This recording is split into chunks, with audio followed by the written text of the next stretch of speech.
السلام علیکم دوستو، اردو نواز یوٹیوب چینل پر آپ کو خوش آمدید۔ دوستو، آج کی ہماری ویڈیو کا موضوع ہے مسالمہ۔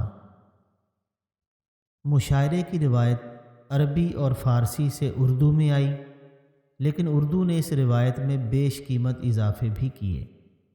فارسی مشاعروں میں عام طور پر طرحی یا غیر طرحی غزلیں پڑھی جاتی تھیں، لیکن جب غزل کے اثرات اور مرثیے کے بطن سے سلام نے جنم لیا تو ایسے مشاعرے بھی منعقد ہونے لگے جن میں طرحی یا غیر طرحی غزلوں کی بجائے طرحی یا غیر طرحی سلام پڑھے جانے لگے۔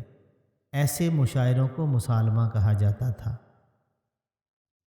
یعنی سلام گو شعراء کی محفل۔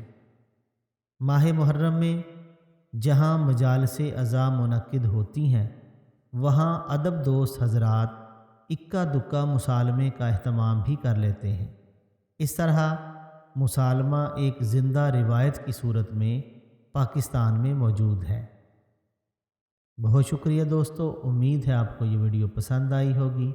والسلام۔